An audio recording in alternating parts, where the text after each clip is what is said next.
por estos 15 minutos de mi demora. En realidad he tenido algunos problemas de conexión con el internet en mi casa, pero aquí estamos. Quiero en principio agradecer enormemente al doctor Felipe Lega Gutiérrez, director general de la Unidad de Proyección Normativa y de Estudios de Regulación Financiera de la URF, Ministerio de Hacienda. Doctor Felipe, muchísimas gracias. Y por supuesto, agradecer a todo mi equipo de colaboradores, principalmente en cabeza de la Gerencia de Asuntos Internacionales y de Gobierno, la doctora Xiomara Botía, y todos los funcionarios que hoy hacen posible. Y por supuesto, darle un fuerte y cordial saludo cameral a las más de 220 personas que en este momento están atentas al inicio de este gran webinar que lo hicimos y que contamos con el apoyo del doctor Felipe, quien desde el primer momento nos dijo: perfecto, ahí voy a estar apoyando el tejido norte santanderiano, el tejido empresarial de toda la región. Y sin más preámbulos, respetado doctor Lega, doctora Xiomara y usuarios, demos inicio a esta charla tan importante del PAEF, Programa de Apoyo al Empleo Formal. Muy buenos días.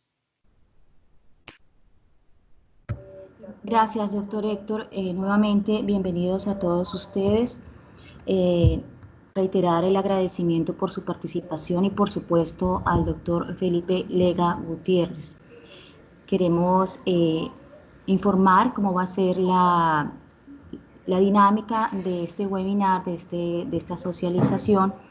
El doctor Lega hará su presentación y, finalizando la charla, el doctor estará respondiendo algunas preguntas que ustedes podrán ir redactando en el chat de esta reunión.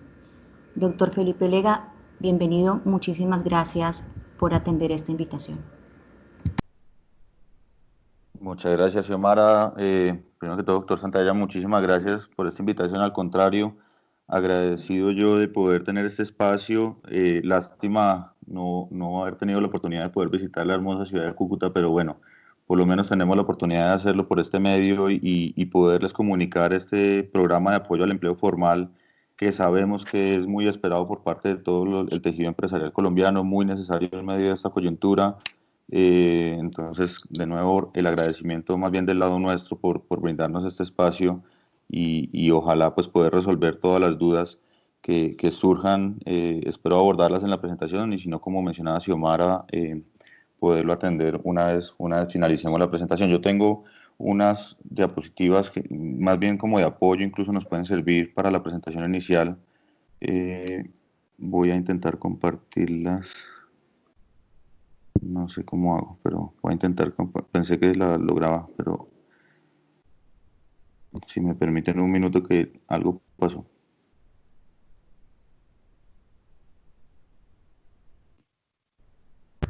Claro que sí, doctor, tome su tiempo. Queremos también rogarles el favor a los participantes que mientras estemos escuchando al doctor Lega, tratemos de mantener nuestros micrófonos y cámaras de video apagadas para no interrumpir el relato que nos va a dar el doctor Lega.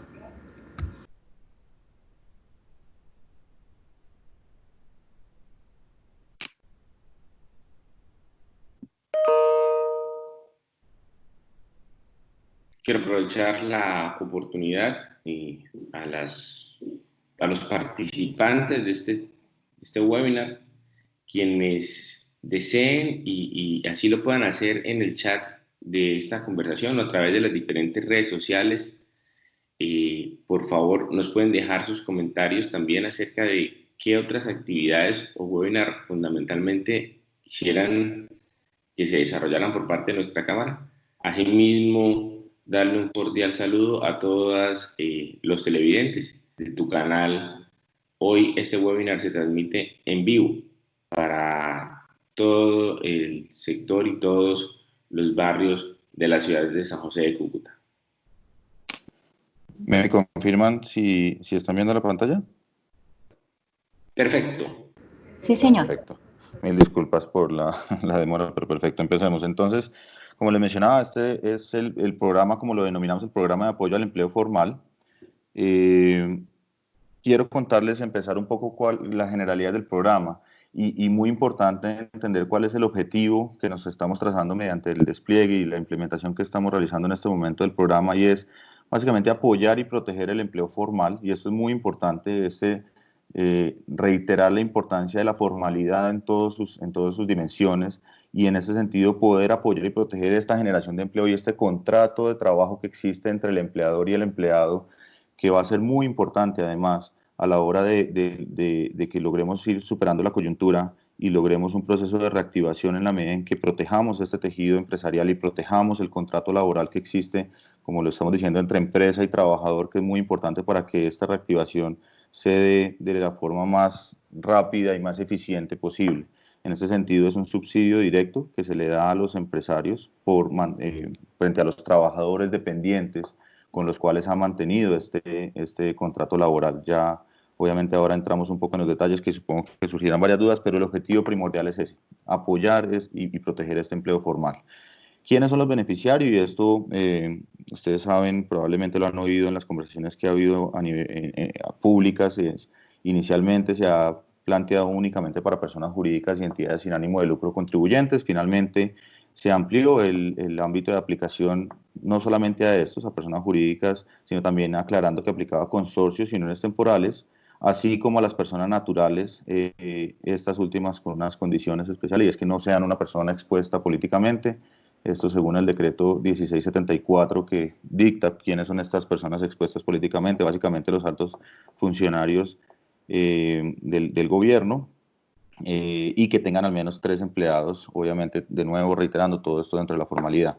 Y una aclaración además que aplica para todas las entidades sin ánimo de lucro, no quedó recogido aquí en el texto, pero todas las entidades sin ánimo de lucro, tanto contribuyentes como no contribuyentes, pueden acceder al programa. Y un requisito habilitante también es, en la medida en que esto está pensado para apoyar a aquellos empresarios que han tenido dificultades, la forma de validar estas dificultades es midiendo el impacto que han tenido en sus ingresos, que presenten por lo menos una disminución del 20% o más en sus ingresos. Y ahí aprovecho de pronto para hacer una de las claridades que ha sido muy relevante y que han preguntado bastante a lo largo de estos días en los que hemos venido implementando el programa, y es contra qué se mide o cómo se mide esa caída del 20%. Básicamente hay 2 opciones, y cualquiera de las 2 es válida. Con que una de las 2 opciones muestre una caída superior al 20% es suficiente para poder aplicar, y va a ser en la aplicación que se va a realizar durante el mes de mayo. Se toma el mes inmediatamente anterior, es decir, abril de 2020, y se comparan los ingresos contables, esto es con el método de causación, los ingresos que queden reflejados en sus estados financieros del mes de abril de 2020 contra los de abril de 2019. Si allí refleja una caída del 20% superior, puede acceder al programa. Y la segunda alternativa es comparar abril de 2020 contra el promedio de enero y febrero de este mismo año, de 2020. Repito, si una de las 2 alternativas arroja una caída superior al 20%, puede acceder. ¿Qué va a pasar en la aplicación que se haga en el mes de junio? Ya no se va a tomar el mes de abril, sino el mes de mayo. Mayo 2020 contra mayo 2019, o mayo 2020 contra promedio de enero-febrero. Se sigue siendo estático enero-febrero de 2020, de alguna otra forma, como medida de lo que era una época normal, llamémosla así. ¿Por qué se dejan las 2 alternativas? Existe obviamente algunas empresas que sufren o más bien tienen un nivel de estacionalidad muy importante, y por eso es que se dejan tanto la alternativa de comparar el mismo mes del año anterior como la de este mismo mes, para que en cualquiera de los 2 casos se pueda evidenciar esta caída en los ingresos. ¿En qué consiste el aporte estatal? Como le hemos manifestado, es un aporte estatal de 40% de un salario mínimo, para ser más precisos, 351.000 pesos por cada uno de los empleados formales que haya tenido en la nómina el empresario. Ahora entro un poco a decirles en detalle qué se entiende por empleado, pero es un monto fijo. Entonces, de alguna u otra forma es progresivo, en el sentido en que para un empleado que gana un salario mínimo, el subsidio será del 40% de su salario. Para una persona que gane más, este porcentaje obviamente se va se va diluyendo, pero para todos es claro que el monto es el mismo, independientemente del nivel salarial del empleado. El aporte que va a recibir el empresario por todos sus empleados es de 350.000 pesos, por 351.000 pesos, perdón, por cada uno de ellos. Doctor, Tenemos estimado que esto tenga el aporte total estimado es cerca de 2.2 billones de pesos al mes, con lo cual el costo estimado del programa sería de 6.6 billones en la medida en que está planteado para atenderse durante los meses de mayo, junio y julio. Básicamente, con los cálculos preliminares que tenemos, es que estamos hablando de cerca de 460.000 personas jurídicas a nivel nacional, cerca de 56.000 personas naturales, y si le sumamos también las entidades sin ánimo de lucro y los consorcios, estaríamos esperando que protejamos o potencialmente pudiesen acceder por cerca de 6.5 millones de empleados formales en Colombia, con lo cual el costo estimado, pues reitero, sería de 6.6 billones de pesos. Aprovecho para hacer una claridad muy importante: aquí no se está pensando en ponerle un techo de alguna forma. Estas son las estimaciones que tenemos del costo total estimado del programa, pero no se trata de que el que primero llegue, y puede haber personas que al presentar su postulación ya se hayan acabado los recursos. Esto no va a pasar. El programa, claramente por un tema metodológico, se están definiendo unos montos, pero la idea es que se puedan atender todas las solicitudes que se canalicen a través de las entidades financieras, como le voy a comentar ahora en detalle. Pero esta claridad es muy importante. No se trata de que lo presenten todo, pues obviamente atender las solicitudes de forma muy oportuna, pero se está pensando en atender todas las solicitudes que cumplan con los requisitos. Esto no es una situación de que alguien se pueda quedar sin los recursos pensando en que se acabaron el dinero o los recursos destinados para este programa. Como lo mencionaba hace un momento, la canalización de los recursos se espera hacerlo a través de un producto de depósito que tengan una entidad financiera. ¿Qué entendemos por entidad financiera para el propósito de este programa? Es una entidad vigilada por la Superintendencia Financiera de Colombia o por la Superintendencia de Economía Solidaria, cualquiera que pueda ofrecer un producto de depósito, una cuenta de ahorros, una cuenta corriente, las que tengan doctor Lega, autorización obviamente para hacerlo. discúlpeme, Dime. la presentación no está corriendo, no sé si solamente la primera diapositiva. Por ahora voy solamente en la primera. Estaba contando lo que tenemos. Están viendo gracias. generalidades del programa, ¿sí? Ok. Ok. Ahora, no sé si ahora sí vieron el cambio en la diapositiva, la operatividad. ¿Me confirmas? No, señor. Estamos con la misma. Programa de apoyo al empleo formal. Esa es la que tenemos, doctor Ley. Ok, con razón. Perdónenme un segundo y veo qué pasó. Ahí están viendo la primera. ¿Y ahí vieron la segunda? Ahora sí, Perfecto. señor. Ok. Todo lo que les acabo de decir estaba en esta de generalidad del programa, entonces pues la voy a pasar a la siguiente. De pronto entonces no lo voy a poner en pantalla completa para que no tengamos problema. La operatividad del programa, y esto es básicamente para que tengamos una idea de cómo funciona el programa. Como les venía mencionando, las entidades financieras van a jugar un rol en dos sentidos: un rol inicial, y aquí lo tenemos numerado en orden de cómo funciona la cronología del programa en sí.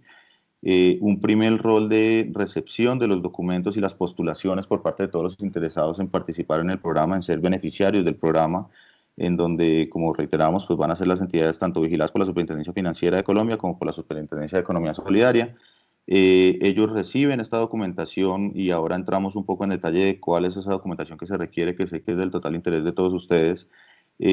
Hacen esta consolidación, validan la completitud sobre toda la información, y ya vamos a entrar en detalle de cuál es ese rol que juegan las entidades financieras.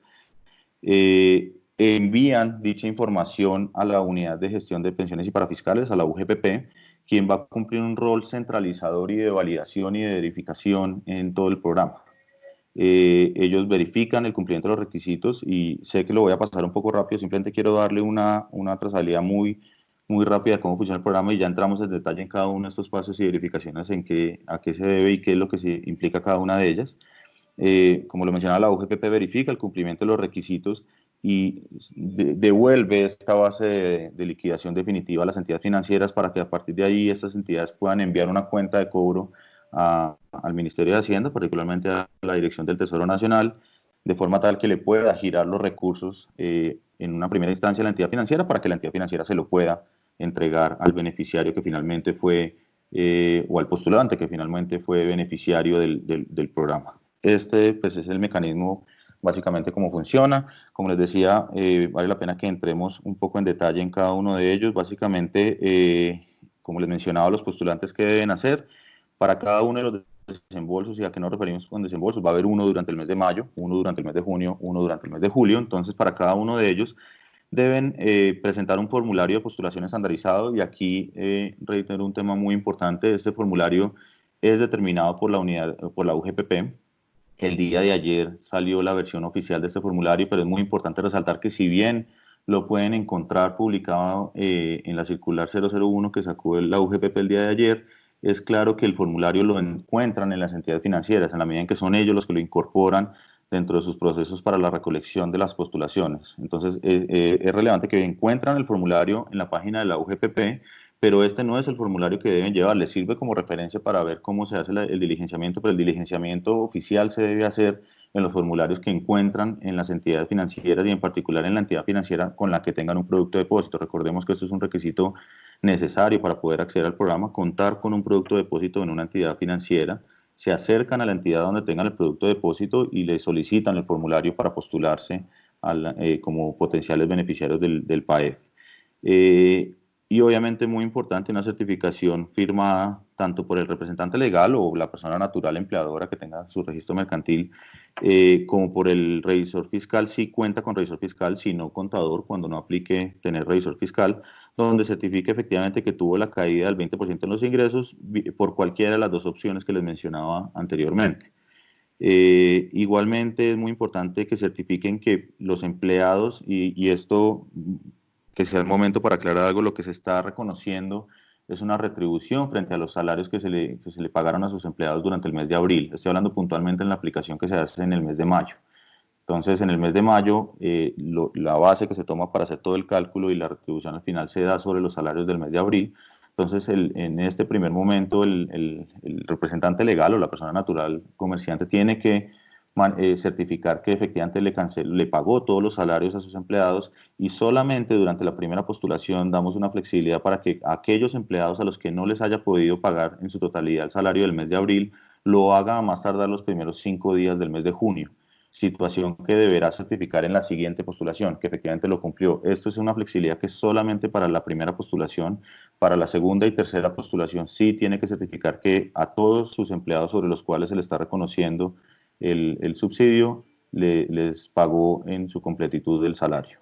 Y esto pues es parte de lo que deben entregarse en las postulaciones. Para el caso puntual de las entidades sin ánimo de lucro y los consorcios y uniones temporales, deben adjuntar además una copia del RUT, en la medida en que pues estas no tienen su registro mercantil, o no necesariamente van a contar con un registro mercantil, entonces se les exige la copia del registro tributario.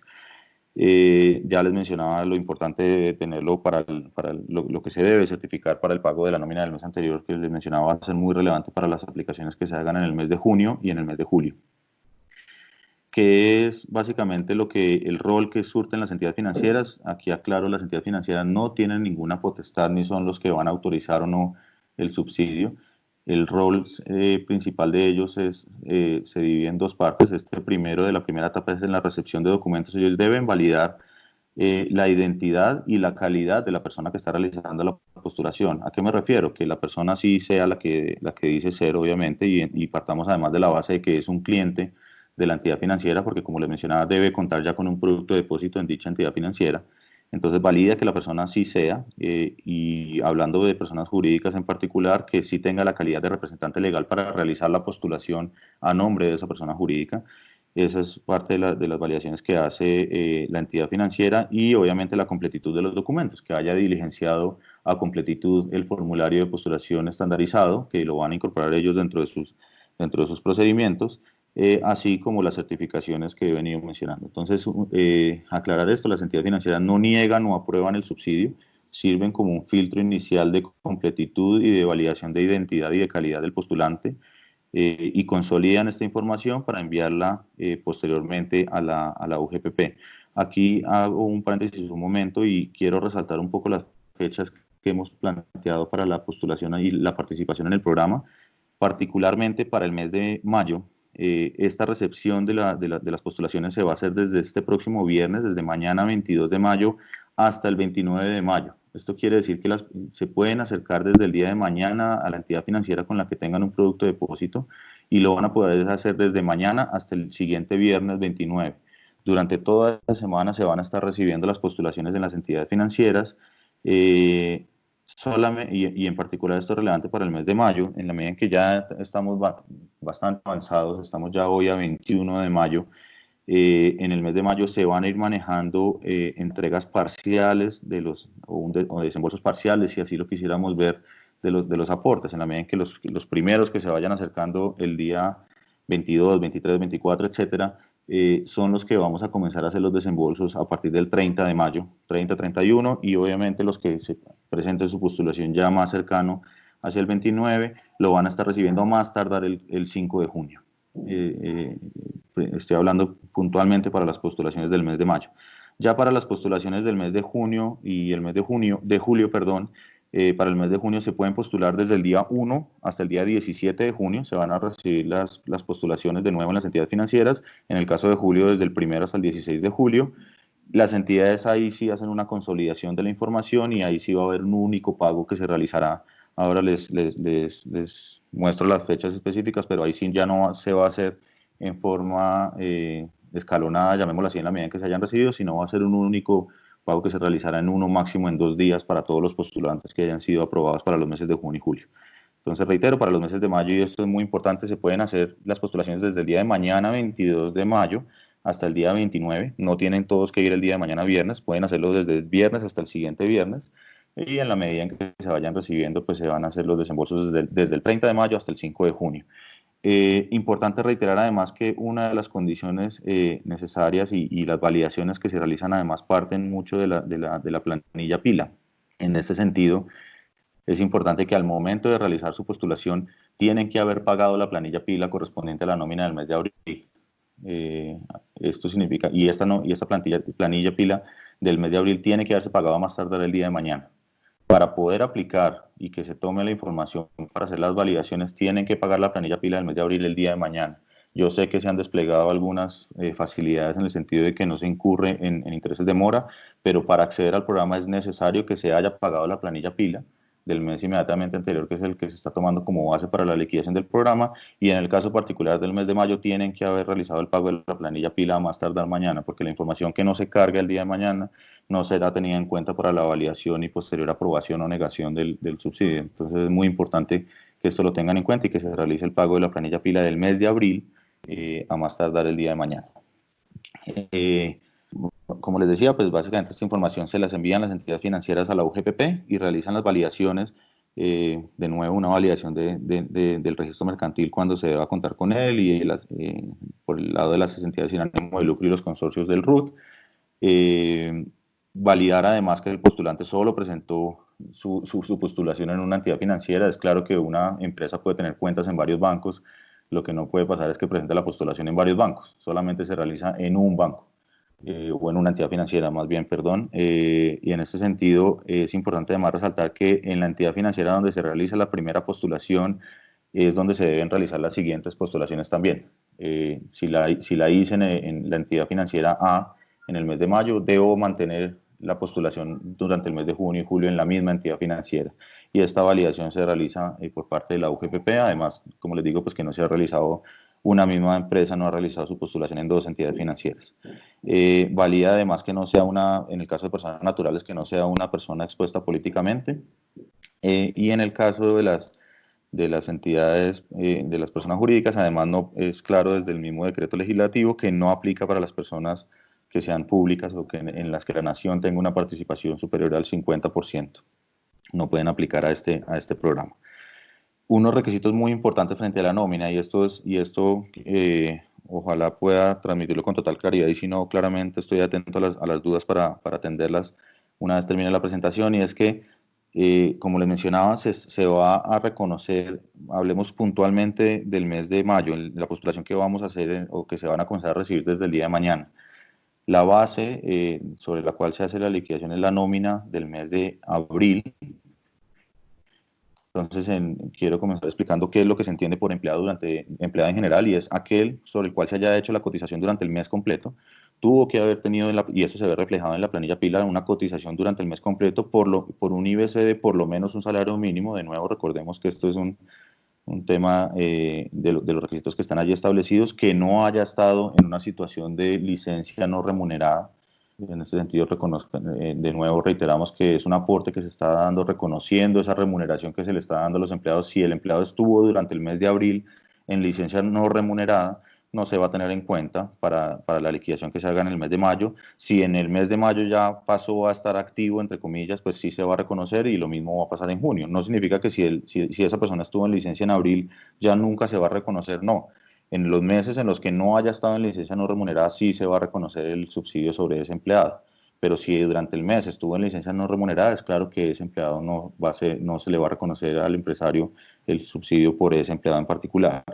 Entonces, de nuevo reitero, empleados que hayan estado cotizando por el mes completo, que no hayan tenido una situación de licencia no remunerada, y que la cotización se haga por lo menos por un ingreso base de cotización de un salario mínimo. ¿Qué puede ocurrir? Por ejemplo, si una persona tuvo alguna licencia por enfermedad o licencia de maternidad, perdón, una incapacidad por enfermedad o una licencia de maternidad, en este caso no hay ningún problema. Igual se reconoce, a pesar de que técnicamente no se hizo todo el mes, pues igual sigue contando como parte de los empleados que se tienen en cuenta para la liquidación del aporte. Como les mencionaba, para el caso de las personas naturales que tengan registro mercantil, se valida además que tengan por lo menos 3 empleados o más. Y un tema muy importante es que se contrasta en todo caso contra una situación de normalidad que llamamos, y esto es la referencia del mes de febrero de este año. Va a haber dos validaciones puntuales que se hacen contra el mes de febrero. Primero, que el número de empleados que finalmente será tenido en cuenta para la nómina de abril, en el ejemplo que estamos validando, no supera el número de empleados que hubo durante el mes de febrero. De alguna otra forma es un techo en el número de empleados, tomando aquellos que estaban reportados en la planilla PILA en el mes de febrero. Y esto, importante resaltar, no se van a tener en cuenta planillas que se han presentado después de la expedición del programa, después del 9 de mayo, que fue cuando se dio la creación del programa por el decreto legislativo 639. Y en segundo lugar, en la medida en que hemos encontrado que igual puede haber cierta rotación de personal, ya hablando puntualmente de los empleados uno a uno, hablándolos individualmente, se hace una validación que los empleados sobre los cuales se está reconociendo el aporte durante el mes de abril, y estoy hablando ya con identificaciones con número de cédula uno a uno, corresponden por lo menos en un 80% a aquellos que estaban el 80% de esos que están en el mes de abril, o sobre los cuales se va a reconocer en el mes de abril, tuvieron que haber estado en el mes de febrero también. Si esto no se cumple, pues simplemente se reduce el número de empleados sobre los cuales se reconoce el aporte. ¿A qué me refiero? Si yo tengo en el mes de febrero tenía 100 empleados, en el mes de abril tenía también 100 empleados, pero 80 eran los mismos que estaban en febrero y 20 son nuevos, está perfecto, se reconoce el aporte sobre los 100 empleados.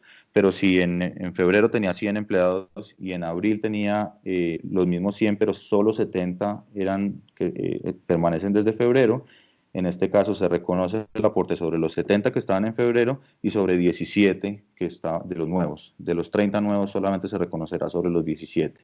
En este caso entonces ya el aporte no será sobre los 100, que es la planta completa, sino únicamente sobre 87. A esto es a lo que me refiero con que se valida que al menos el 80% haya estado durante el mes de febrero. Básicamente, de nuevo, reiterando cómo funciona, les mencionaba, y aquí lo importante en esta diapositiva son las fechas para reiterarlas. De nuevo, en el mes de mayo se recibirán desde el 22 al 29, en el mes de junio hasta el 17, desde el 1 al 17, en julio del 1 al 16 de julio.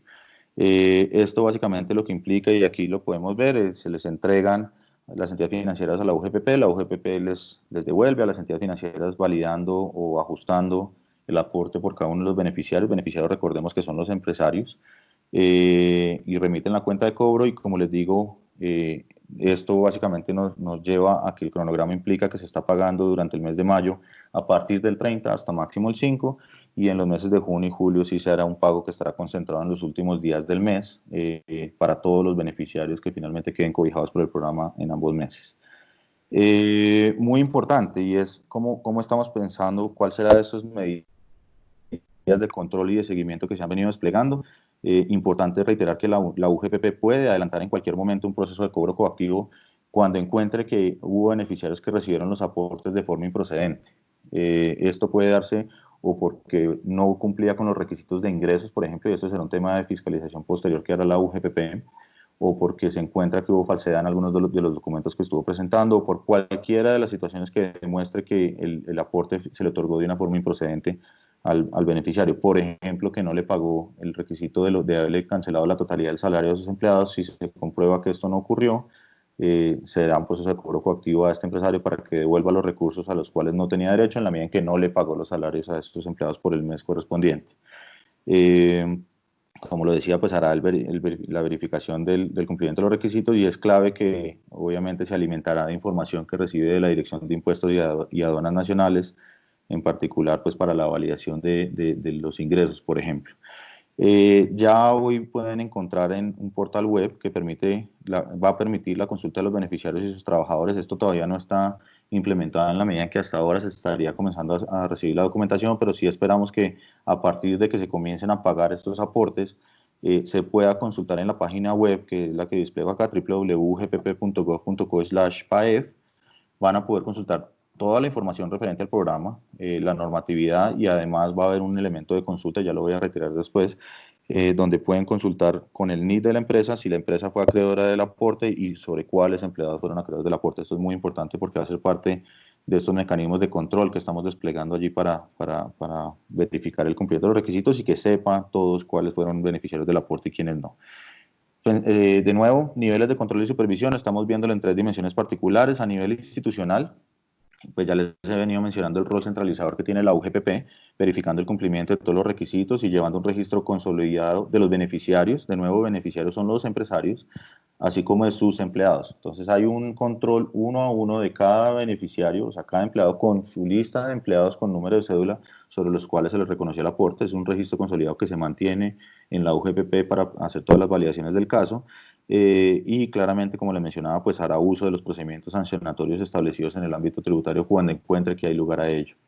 La Dirección de Impuestos y Aduanas Nacionales, remite la información necesaria para esta labor de fiscalización, que va a ser muy relevante dentro de lo que haga la UGPP una vez culmine el programa también. No solamente durante el programa, sino finalizando el programa también hará una labor de fiscalización de nuevo del cumplimiento de estos requisitos, y clave pues el rol de las superintendencias tanto financiera como de economía solidaria, supervisando el papel de las entidades que respecto de la recepción de los documentos en la medida en que les venía diciendo, así como en el proceso de dispersión de los aportes. Recordemos que ellos son los que envían una cuenta de cobro al Tesoro Nacional, el Tesoro Nacional les consigna los recursos en cada una de las entidades financieras y ellos tienen que a partir de ahí hacer la dispersión en las cuentas, en los productos de depósito de los beneficiarios del programa. Entonces, estos son los 3 puntos fundamentales de la dimensión institucional de control y supervisión. Un control y supervisión legal y sancionatorio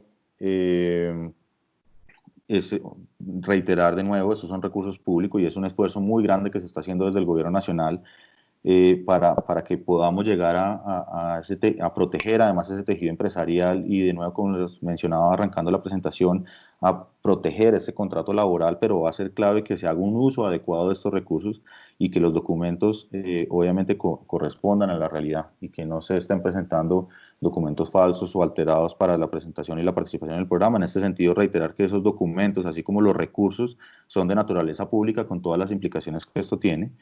En ese sentido, aquellos que no cumplan con todos los requisitos, que no paguen los salarios de los empleados, por ejemplo, como en la medida en que los he venido mencionando, y en efecto no hagan una devolución de los recursos, si es que esto haya lugar a ello, tendrán todas las consecuencias civiles, fiscales y penales por haber hecho mal uso de los recursos públicos y no responder a esta confianza que se ha depositado no solamente del Estado, sino de la sociedad en general, en la medida en que de nuevo estos son recursos que salen de los impuestos de todos y cada uno de nosotros.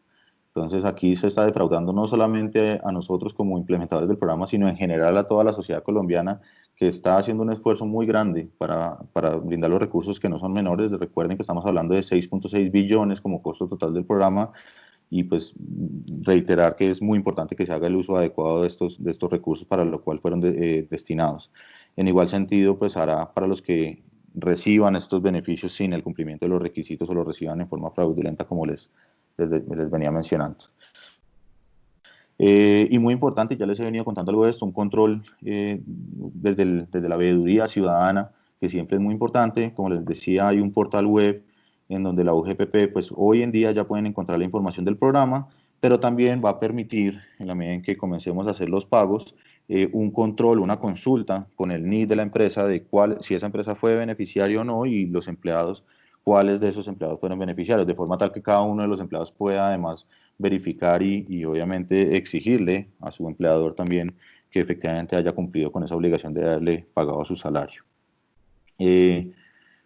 Marco regulatorio, de pronto por reiterarlo y vale la pena que lo tengamos claro, el programa se creó el 8 de mayo mediante el decreto legislativo 639, y ustedes probablemente ya lo conocen. El día 19 antier se modificó dicho decreto legislativo mediante el decreto legislativo 677, ampliándolo a personas naturales y haciendo algunas modificaciones y controles que son las que culminaron con este proceso que les he venido contando en detalle.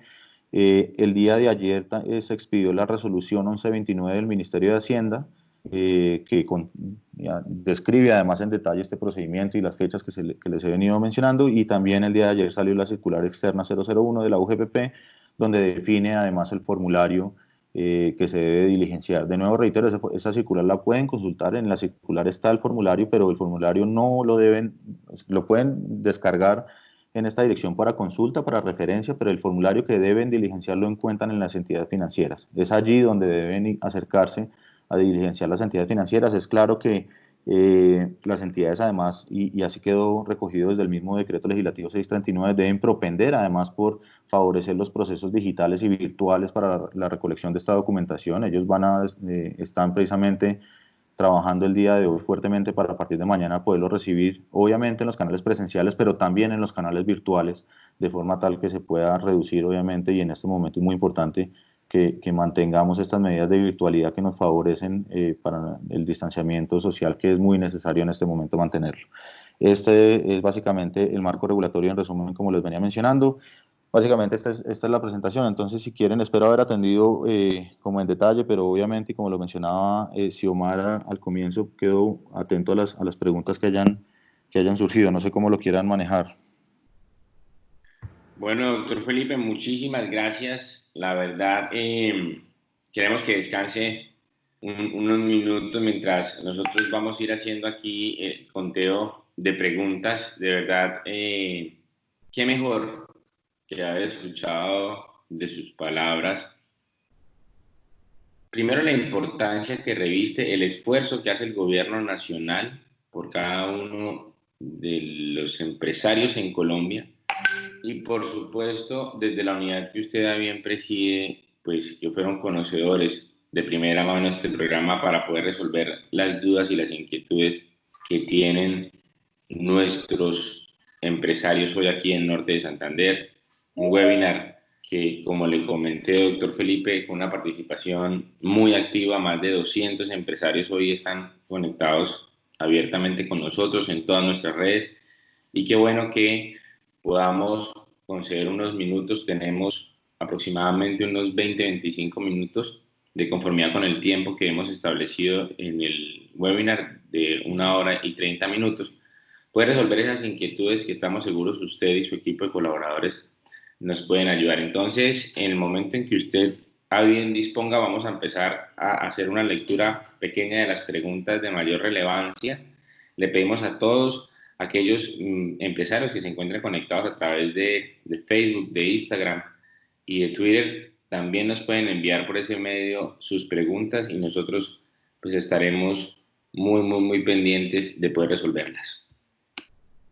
No, doctor Santalla, con muchísimo gusto, al contrario, quedo súper atento y ya desde este momento las podemos empezar a atender. No sé, entonces, si quieren, ustedes que las han venido organizando me cuentan y las voy atendiendo. Perfecto, doctor. Asimismo, importante, doctor, hacerle extensivo cordial saludo al señor ministro, doctor Carrasquilla, porque entendemos que este ha sido el trabajo mancomunado de todos en el Ministerio de Hacienda y por supuesto pues también de la unidad que usted, como ya lo comenté, dirige. En esas ideas queremos iniciar. Vamos a hacer unas breves preguntas Y empezamos con la primera, doctor Lega. Hablábamos ahorita de la importancia de la inscripción en la pila, ¿cierto? Y hablábamos que aquellos colaboradores que no estuvieran en la pila, desafortunadamente no iban a poder tener el beneficio. Nos pregunta Guillermo Rangel lo siguiente, perdón, Claudia G. Buen día. Si en la pila se hizo la novedad de vacaciones de los empleados, ¿aplica la postulación?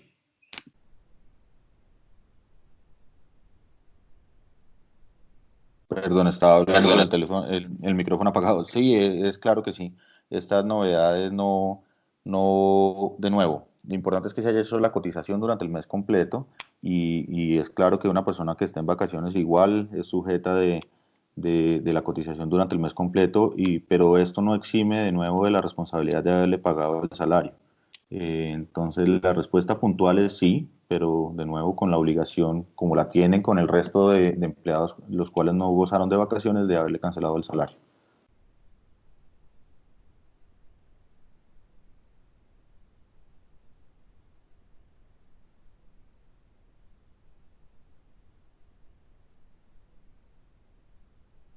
Hola. Perfecto, doctor Lega, también está hablando con el micrófono en silencio. Muchas gracias. Preguntan desde la Cámara de Comercio de Ibagué, ¿aplica este programa para las cámaras de comercio entendidas como empresas sin ánimo de lucro? Sí, como les mencionaba, esta claridad se recogió en el decreto que salió esta semana, en el 677. Inicialmente se estaba pensando únicamente para entidades sin ánimo de lucro contribuyentes del régimen tributario. Esta claridad se hizo y al final aplica para todas las entidades sin ánimo de lucro, tanto contribuyentes como no contribuyentes. Muy bien, doctor Felipe, muchas gracias. Acá hay una sugerencia que nos hace importante. David Leal dice, acabamos de hablar con nuestra asesora de Bancolombia y al momento no han recibido procedimiento alguno para poder postularse las empresas al subsidio. ¿Qué podemos comentarle a nuestros empresarios acerca de ese tema, doctor Felipe? Como les digo, pues esto, ustedes lo han podido ver, hemos venido trabajando fuertemente en la implementación. El día de ayer terminaron de salir los actos administrativos para culminar el marco regulatorio que les mencionaba en la última diapositiva. Hoy los bancos están trabajando fuertemente para a partir de mañana recibir la documentación. Como les decía, las fechas establecidas es que desde el día mañana 22 hasta el 29 de mayo es donde se van a recibir las postulaciones oficiales. Y pues en este sentido, el día de hoy los bancos han estado desplegando toda esa operación para poderlo atender a nivel nacional, toda la recepción de los documentos. Pero sería a partir del día de mañana.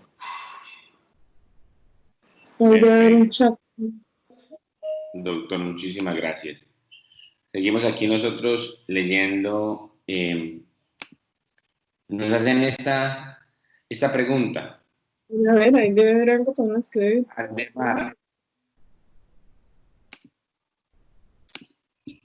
Dice, si en febrero tenía 30 empleados y en mayo tengo los mismos 30, pero en junio salieron 2 de los del descuento del beneficio, ¿quién recibiría en junio? Es decir, ¿esto es dispositivo los 3 meses completos o cada mes hay que hacer el trámite para que cada mes, por los 3 periodos que ha hecho el Gobierno Nacional, se pueda obtener el beneficio, doctor Lega? Digamos, muy importante esta pregunta y la parto en dos. Arranco de pronto por la segunda parte. Sí, cada mes hay que hacer la postulación porque el requisito de caída en los ingresos puede cumplirse para un mes, pero para el otro no. ¿A qué me refiero? En la postulación que se hace durante el mes de mayo, puede que los ingresos del mes de abril hayan sido bajos, pero los ingresos del mes de mayo ya no hayan sido tan bajos. O más bien, o en el abril y en mayo fueron bajos, pero en junio ya no fueron tan bajos. Entonces, primero, sí, la postulación es independiente en cada una y además el haber recibido el aporte durante el primer desembolso que se va a hacer en el mes de mayo no lo hace por derecha acreedora que se reciba en los siguientes meses, de nuevo tiene que cumplir con todos los requisitos. Entonces, por eso digo que la parto en dos. Cada postulación es independiente y en este sentido, la segunda pregunta frente a los empleados, entonces si en febrero tenía 30 empleados, en mayo tenía 30 empleados y recuerdo que estos empleados de mayo son relevantes para la postulación de junio. De pronto reitero nuevamente esto. Los empleados que son relevantes para la postulación de mayo son los de abril. Pero en el ejemplo, en la pregunta que nos ponían, en febrero tenía 30 empleados, en mayo tenía 30 empleados, entonces en junio pues va a recibir, si cumple con los requisitos, el aporte por los 30 empleados, y si en junio tenía 28, cuando venga en el mes de, o cuando en el mes de julio se acerque a la entidad financiera, va a recibir por esos 28. Incluso si contrató dos personas nuevas, también puede recibirlo por esas dos personas nuevas, porque cumple dentro del requisito de que por lo menos el 80% responda a la nómina de febrero. Entonces 28 de 30 claramente cumple con ese nivel mínimo de 80%.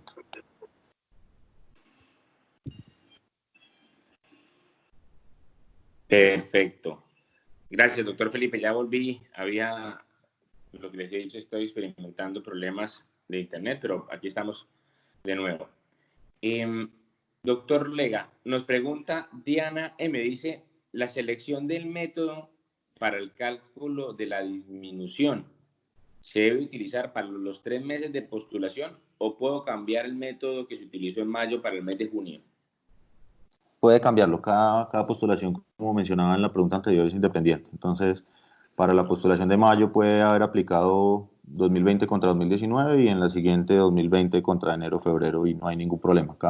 Lo importante es que cada postulación independientemente analizada cumpla con los requisitos y es claro que el requisito de caída de ingresos es uno o el otro, cualquiera de los dos. Perfecto. Ok. Xiomara, te agradezco, me colabores. Una siguiente pregunta, por favor. Sí, claro, doctor.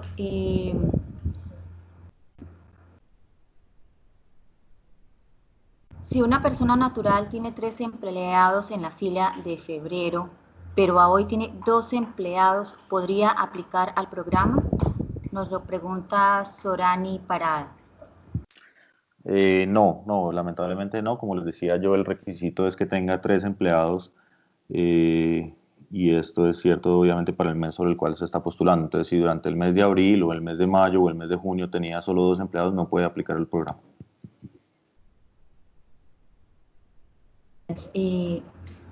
Otra pregunta, si hay disminución de salarios, ¿se tiene el beneficio? Esta pregunta la han hecho varias oportunidades nuestros participantes. Algunos firmaron de mutuo acuerdo con sus empleados, doctor. Sí, esta reducción de salarios, digamos, algunos no, siempre esa reducción de salarios tiene que haber sido de mutuo acuerdo con el empleado, pero es claro que es válido. Esa reducción de salarios además no afecta en el sentido en que igual pues se le sigue cotizando la seguridad social y por lo menos el ingreso base de cotización que sea un salario mínimo, como lo mencionaba anteriormente. Es claro que la reducción de salario no puede implicar que se le reduzca por debajo del salario mínimo, pero aquellos empleados que ganaban más del salario mínimo y por mutuo acuerdo se acordó rebajarlos, sí, no hay ningún problema, y recordemos que el monto del subsidio es fijo independientemente del nivel salarial, entonces sigue recibiendo los mismos 351.000 pesos por cada empleado independientemente del salario, tanto el normal como el ajustado, siempre y cuando obviamente cumpla con que esté por encima o igual o por encima del salario mínimo. Doctor, este caso pues es muy de pronto reiterativo, sobre todo en nuestro tejido empresarial, dado que en su mayoría son microempresarios, y es que nos preguntan cómo es el manejo para las empresas que no tenemos bancarizada la nómina. Esta pregunta es muy importante. Yo creo que hay que separar dos conceptos. Uno, que es un requisito necesario, es hay que tener una cuenta en una entidad financiera. La empresa tiene que tener una cuenta, pero esto no necesariamente es sinónimo de tener bancarizada la nómina. Son dos cosas diferentes. De hecho, la entidad financiera no les puede exigir que tengan un convenio de nómina para poderles atender el subsidio. Entonces, reitero, necesario que tengan una cuenta en una entidad financiera, pero incluso si hacen algunos de esos pagos de nómina en efectivo o a través de otros medios pues, diferentes, digamos, algunos les hacen en transferencia otros y la transferencia manual o lo tienen con convenio de nómina, todas las opciones son válidas. Lo importante es que tengan un producto de depósito la empresa, no los empleados, que la empresa tenga un producto de depósito en una entidad financiera. Ahora, dicho esto, pues claramente es deseable y por los temas de digitalización que estamos promoviendo en este momento, que ojalá los empleados también puedan tener un producto de depósito, pero esto, reitero, no es un requisito para acceder al programa ni se está exigiendo este requisito. En todo caso, sí tendrá que certificar el empleador que efectivamente le pagó el salario a sus empleados por cualquiera de los medios que haya dispuestos para esto, pero tendrá que certificarlo y si se comprueba que no fue así, pues tendrá lugar a las sanciones correspondientes. Ok, doctor, gracias.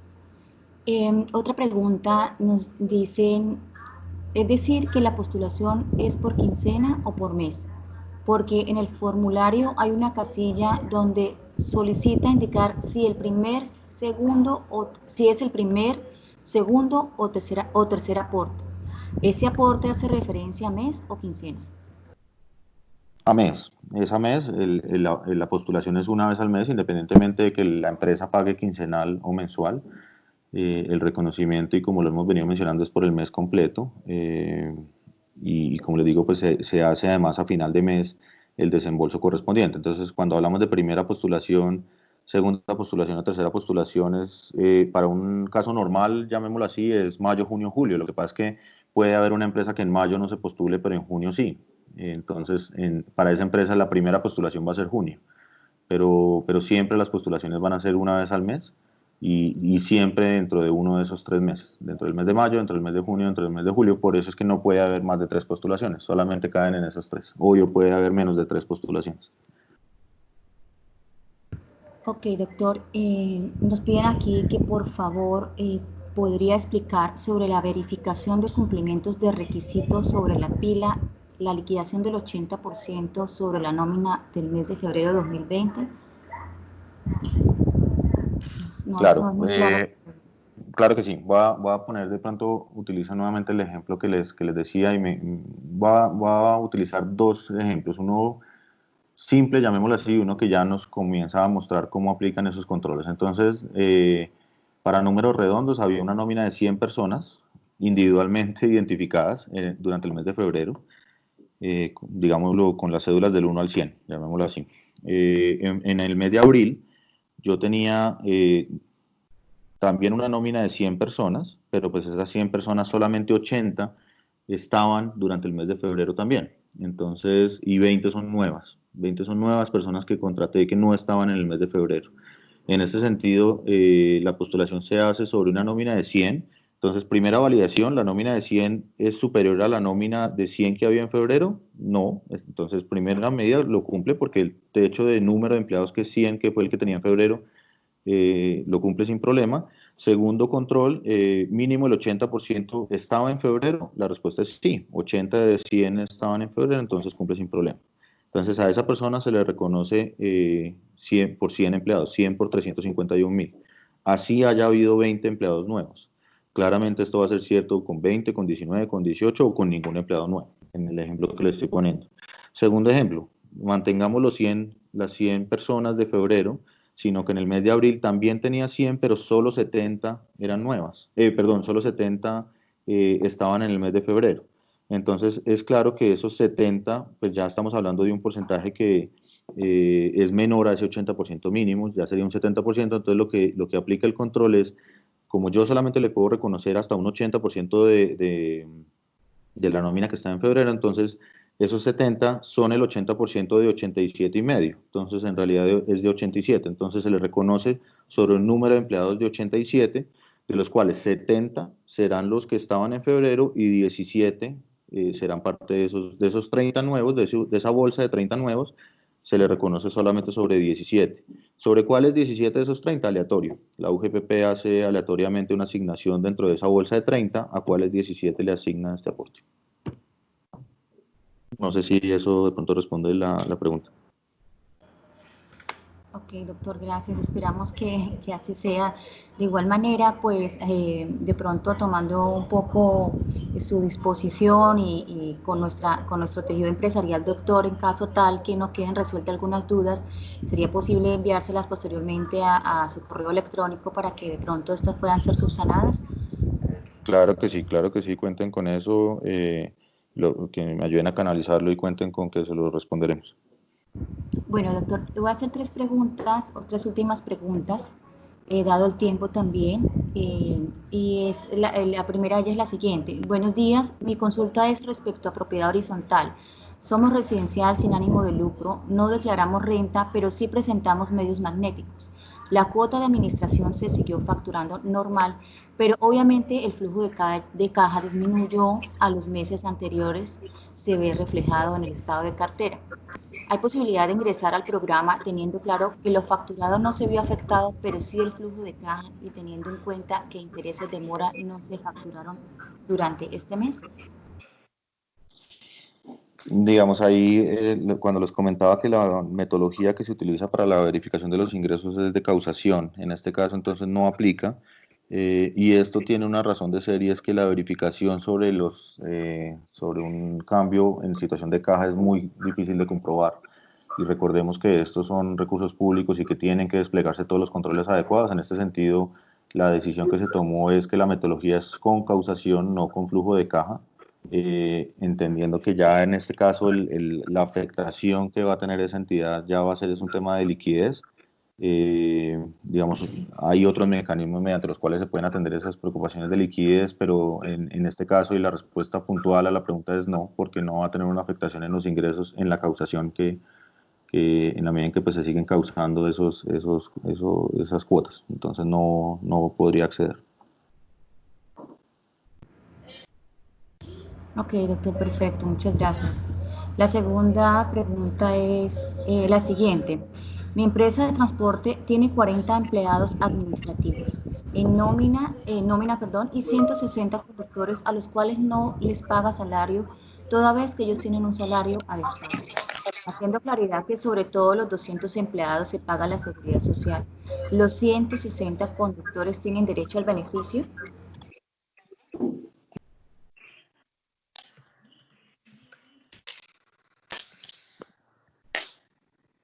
Perdóname, no te entendí. ¿A los 160 conductores no se les paga el salario? Los 160 conductores no se les paga salario, ellos tienen un salario, o sea, sí se les paga, pero a destajo, tienen un salario a destajo, dice acá. Haciendo No, como claridad les que digo, sobre los 200 sí. empleados se paga la seguridad social. Ok, los requisitos son ambos. Claramente implica que se haya pagado seguridad social y que se haya pagado el salario. Si esa persona, en el ejemplo que me estás poniendo, pues él no va a poder certificar que en efecto le pagó el salario a esos 160 conductores. O si lo certifica, pues estaría diciendo mentiras. Entonces, claramente estaría aplicando en forma fraudulenta. Entonces, de nuevo, tiene que aplicar sobre los que haya pagado seguridad social y que les haya pagado el salario, y existe de nuevo la flexibilidad que solamente para esta primera postulación a aquellos que les deba el salario del mes de abril se lo cancele a más tardar el 5 de junio, y eso pues tendrá que certificarlo. Pero en este ejemplo, si me dices que no le están pagando el salario, no tengo muy claro qué Eh, significa el destajo, pero si no le Perdón, está pagando el salario no puede ahí certificar eso, está, y si lo perdón, certifica estaría diciendo mentiras. ok. Bueno, aquí como para hacer claridad nuevamente a la pregunta dice 260 conductores a los cuales no les pago salario toda vez que ellos tienen un salario a destajo. No sé qué es salario de destajo, de pronto si me aclaras eso. No, supongo, bueno, no Ellos estaría en su... Creo que, el salario de creo que estará ya destajo mejor. es doctora Xiomara, permítame, le contesto al doctor Felipe, gracias. Doctor Felipe, el de trabajo de destajo, ellos lo hacen es por una actividad muy corta, por ejemplo, en las actividades de empresas, cortar solamente el jardín por una hora a la semana. Me imagino yo que el señor hace la pregunta en los conductores. Por ejemplo, lo puede contratar solamente para llevar una carga de aquí hasta Pamplona. Son una modalidad de trabajo que es legalmente empleada, pero de nada de eso se dijo, pues, lógicamente, en la norma. Recordemos un poco que esto es un empleo que se está haciendo, digamos, hoy en día, si entiendo bien la pregunta, a esa persona se le está haciendo una cotización con un ingreso base de cotización de un salario mínimo, estoy suponiendo que eso es así, implica que a esa persona se le paga un salario mínimo. Si a esa persona no se le está pagando un salario mínimo, claramente no hay congruencia entre los aportes de seguridad social que esté haciendo y el salario que efectivamente le está pagando. Entonces, pues si no hay, si no hay una consecuencia entre uno y otro, pues no estaría pudiendo aplicar. Él va a tener que, se va a validar primero que le haya hecho los aportes a seguridad social con un ingreso base de cotización de por lo menos un salario mínimo, y él tendrá que certificar que le pagó el salario. ¿Cuál es el salario que tendrá que certificar? El que estaba como ingreso base de cotización. Entonces, no conozco de nuevo muy bien el detalle, pero si el ingreso base de cotización es un salario mínimo, pero le paga menos de un salario mínimo, pues no está siendo consecuente con la cotización a seguridad social que está haciendo. Perfecto, perfecto, doctor Lega. Muchas gracias. Aquí nos comentaban de la Asociación de Calzado ASICAM. Su director Guillermo nos pregunta por el chat y nos dice que la pregunta sería en ese sentido. En la nómina de abril debe presentarse en la pila como mínimo un 80% de la nómina de febrero. Pero en abril las nóminas no estaban en producción. ¿Se podría revisar ese porcentaje, doctor Lega? De pronto, claro, no es que en la planilla pila pueden poner lo que tengan, mejor dicho, simplemente que el reconocimiento solo se hará hasta máximo en el ejemplo que les ponía. O sea, la planilla pila del ejemplo que les ponía de 70 empleados de febrero y 30 nuevos, la planilla pila se pueden hacer sobre los 100, incluyendo esos 30 nuevos. Eso no es que estemos reduciendo esa posibilidad. Lo que pasa es que el aporte se reconoce solamente sobre un número que se va a ver acotado por esto. Ahora, revisar el porcentaje, no, ese porcentaje pues ya quedó establecido y, como les digo, responde a una rotación normal de lo que se entiende por una rotación de personal. Lo que no queremos es que además comience a haber unas nóminas que no existieran para solicitar el subsidio. Bueno, doctor, no sé si esta pregunta ya se la hicieron en el país, pero es una pregunta bastante importante, la hace Jocelyn Albernia y dice: para beneficiarme del aporte en los meses de junio y julio, debo tener en cuenta el promedio del mes anterior, es decir, para junio debo comparar con mayo, ¿cierto? En ese orden de la pregunta es: ¿debo comparar mayo 2019 versus mayo 2020 o debe seguir la comparación con el mes de abril? No, es correcta la primera interpretación. Es en la aplicación que haga en junio, va a comparar Sí. mayo 2020 contra mayo 2019 o mayo 2020 contra enero-febrero del 20. Ah, perfecto. Ok, se haga siempre comparándolo con los años de la vigencia anterior. Con el mes anterior, Con el y mes por eso es anterior y que con el año digo, anterior. y por eso es que digo que cada postulación es independiente. Puede darse el caso de una empresa que cumpla con el requisito en la postulación de mayo y en la de junio, pero en la de julio no, por ejemplo, porque recordemos que estamos viendo que poco a poco se va dando un proceso de reactivación y ojalá pues pueda retomar una producción, llamémosla así, no normal, pero reduciendo su afectación. Y en ese sentido, una persona que reinicie su actividad en el mes de junio, cuando vaya a aplicar en el mes de julio, puede que ya no lo necesite porque su afectación ya no es del 20%. Bueno, perfecto. Doctor Bueno, Héctor, doctor. perdón, discúlpeme, Señora. pues que tenemos una pregunta bastante interesante, dado que precisamente nuestro departamento es el que más ha acudido y más se ha beneficiado del decreto CESO, la mejor acogida ha tenido. Y hay una pregunta muy particular de un empresario que nos dice que su empresa venía funcionando como persona natural desde hace más de 10 años, pero a comienzos de febrero de 2020 nos constituimos como persona jurídica, como SAS, y continuó el mismo establecimiento comercial para efectos de acceder al régimen tributario CESE, para poderse acoger. ¿Podrían ellos acceder a este beneficio último, al de programa de formalización? Digamos, lamentablemente dentro de los requisitos está haberse constituido antes de empezar este año. En este ejemplo, y entiendo la casuística cómo está, pero lamentablemente no, porque la constitución de la persona jurídica se dio este año y en ese sentido no hay comparabilidad. No habría, digamos, técnicamente esa persona jurídica existe, solamente no entendí bien la fecha, pero en febrero, marzo de este año, en ese sentido, pues no cumple con uno de los requisitos necesarios y es haberse constituido antes del 1 de enero del 2020. Perfecto. Ok, ya estamos entonces dando por terminado. Por acá voy a terminar con una pregunta, doctor Lega, dado su tiempo. Faltan 7 minutos para terminar en tiempo con lo que hemos propuesto. Y la última pregunta nos la hace Carolina. Le agradezco a Carolina en el chat. Sí, a Carolina Parra nos dice que ha realizado tres preguntas, pero no hemos hecho ninguna. Me gustaría colaborarle y con ella terminar ya este importante webinar y, por supuesto, agradecerle al doctor Felipe por su tiempo y por su buena disposición. Entendemos las ocupaciones que se hacen, pero para la Cámara de Comercio de Cúcuta esos apoyos son importantes. Estas uniones, doctor Felipe, hacen que en realidad hagamos país, que le podamos brindar un consejo práctico a todos nuestros empresarios y que ellos sientan que también la institucionalidad y que el gobierno está cerca de ellos y que en realidad se preocupa de una manera significativa por cada una de las empresas que hay en el país. No conseguí la pregunta de nuestra amiga Carolina Parra. La verdad, pues me da pena con ella, pero también entiendo. Dice acá, por ejemplo, si una persona está en nómina de más de una empresa, ¿se solicita el subsidio en todas las empresas? Ve, qué buena pregunta.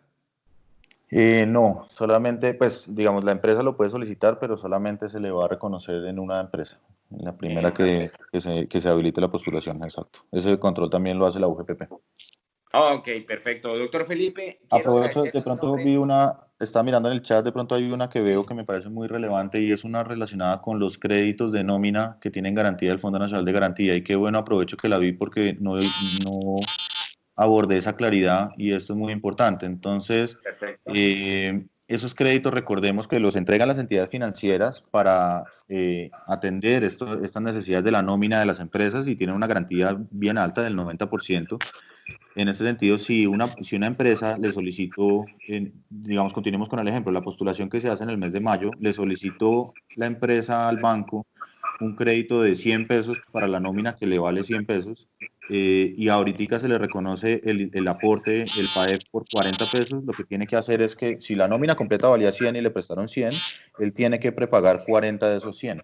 Lo que no puede pasar es que tenga vía crédito y subsidio un monto superior a la nómina. Entonces lo va a prepagar. Ahora, si la nómina vale 100 y él pide crédito por 50, puede recibir perfectamente los 40 porque caen dentro de lo que le vale la nómina completa. Pero si sobrepasa ese valor, si crédito más nómina más PAEF supera el valor total de la nómina, tendrá que hacer un aporte de capital al crédito y eso pues obviamente va en beneficio. Es claro que para la empresa es mucho más beneficioso el subsidio que crédito. En ese sentido, permitimos que esos que ya se acercaron y gozan de este beneficio de tener un crédito a la nómina, que también puedan acceder al PAEF, y ese PAEF lo que va a hacer es que les va a reducir la deuda financiera. Vea, pues, interesante pregunta. Es decir, pueden ser concomitantes. Pueden ser concomitantes, pero no superando el valor de la nómina. Así es. Y claro, es importante que lo hagan en la misma entidad financiera. Esto es un requisito. Tendrán que hacer la postulación en la misma entidad financiera que les dio el crédito. Ok. Y doctor Felipe, los recursos que otorga el gobierno, ese 40%, ¿van directamente a las cuentas de los trabajadores? Perdóname la pregunta y no sé, ya sí. Pero es muy importante, van a la cuenta del empresario, que él dijo. Recuerden que es un requisito necesario que el empresario tenga cuenta en la entidad financiera, van a esa cuenta. ¿No van a la cuenta directamente de cada colaborador? No, la responsabilidad de nuevo es de pagarle a los empleados, es del empresario, él tendrá que pagarles y certificar, y eso pues será una situación que se validará y es parte de los requisitos que debe cumplir, pero recordemos que el beneficiario del programa es el empresario y va a la cuenta del empresario al momento de dispersar los recursos de la entidad financiera. Ahí hago una claridad y está en el artículo 11 del decreto legislativo. Estos recursos son inembargables, los recursos que se entreguen por el subsidio no los puede embargar la entidad financiera, y no puede realizarse un cobro automático de obligaciones que tenga la empresa con la entidad financiera. El resto de disposición de recursos sí los puede realizar sin problema. ¿A qué me refiero? Si tenía 3 empleados, por ejemplo, se le reconoció el aporte por 3 empleados, es decir, 1.053.000 pesos. Ese 1.053.000 pesos le llegan a la cuenta y la entidad financiera no puede, supongamos que la cuenta estaba en ceros, le llega a 1.053.000 pesos, la entidad financiera no se puede cobrar cuotas de manejo, no se puede cobrar cuotas de crédito de ella. Ahora, si tenían domiciliado un pago de electricidad, por ejemplo, eso sí lo puede hacer, porque es una domiciliación que ustedes como dueños de ustedes, el empresario como dueño de la cuenta tenía autorizado. Lo que no puede realizar es de cobros automáticos de obligaciones con la entidad financiera. Si tenía otros débitos autorizados, eso sí los puede realizar. Y lo mismo no son embargables. Si tienen una situación de embargo, pues debe permitirse la disposición por parte del empresario de esos recursos del PAEF. El resto pues seguirá embargado si es que es sujeto a algún embargo, pero estos recursos que caigan del PAEF no quedan cobijados por embargos que existen. Ok, perfecto. Eso es una observación importante. Disculpe, Sí, me gustaría hacer una consulta.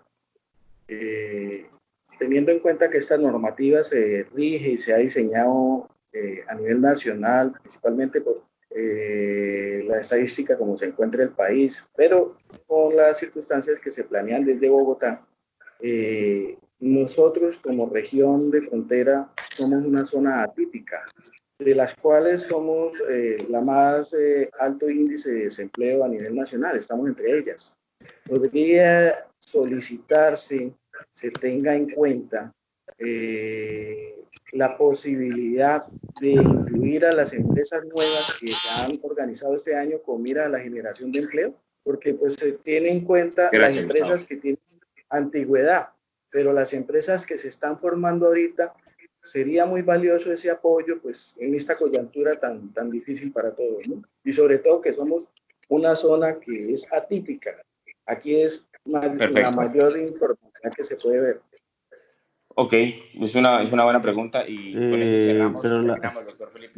Claro, no, con gusto. Lamentablemente la respuesta es no, por una razón muy específica y yo les venía mencionando. Pues recordemos en todo caso que esto es un programa con unos recursos importantes y obviamente tienen que desplegarse todos los controles adecuados y uno de los controles es que efectivamente se demuestre una afectación y una empresa que se acaba de constituir pues no va a tener una afectación en sí, digamos, no tenemos contra qué comparar esa afectación, no que no la tengan, obviamente la afectación ahora claramente es transversal a muchos sectores y esto pues lo sufre en mayor o menor medida diferentes regiones del país y en eso entiendo la preocupación que están planteando, pero lamentablemente pues tenemos que poner unas reglas objetivas y transversales a todo el programa. Las zonas de frontera, doctor, las zonas de frontera tenemos afectación de más de 10 años en esta karma que vivimos sufriendo.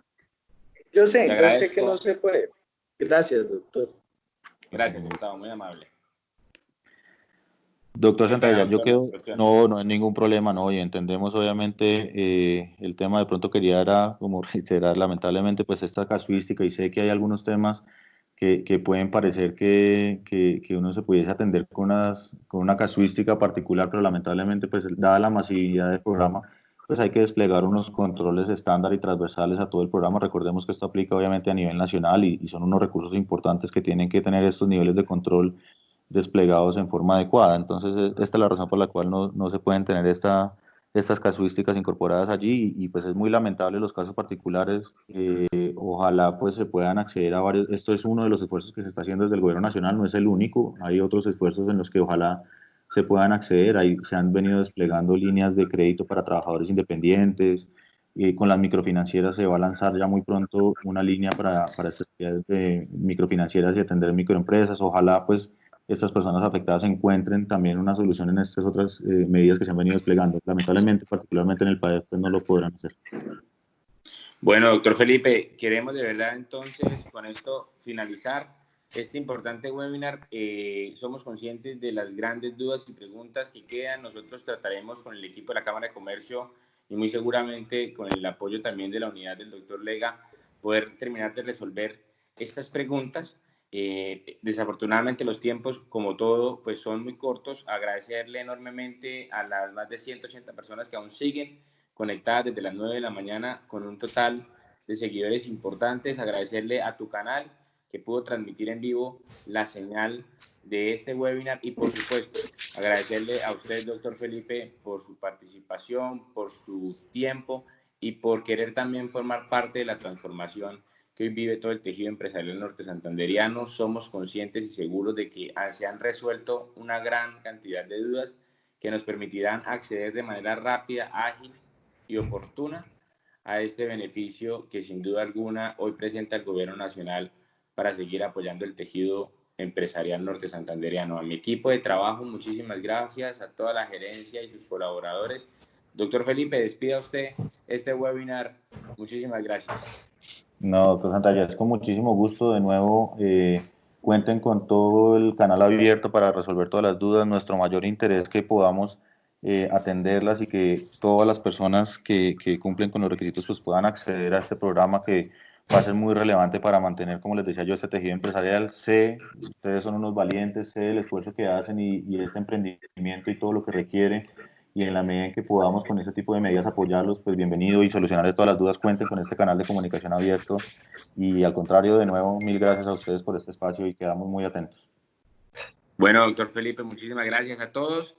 A todas las personas que nos acompañan, muchísimas gracias. Una feliz mañana, son las 10:34. De verdad que nos sentimos honrados de haber prestado una vez más todos nuestros buenos oficios, y a la unidad de proyección financiera, al doctor Felipe Lega, su director, y al Ministerio de Hacienda en cabeza del doctor Carrasquilla, un fuerte abrazo, y para ustedes una feliz mañana. Seguiremos en contacto y recuerden que la Cámara de Comercio de Cúcuta se transforma, pero queremos que todos ustedes también sean parte de la transformación. Una feliz mañana para todos y un buen término de día. Gracias, doctor Héctor. Que estén muy bien. Hasta luego todos. Hasta luego, doctor Felipe. Muchas gracias. Muchas gracias, doctor Felipe.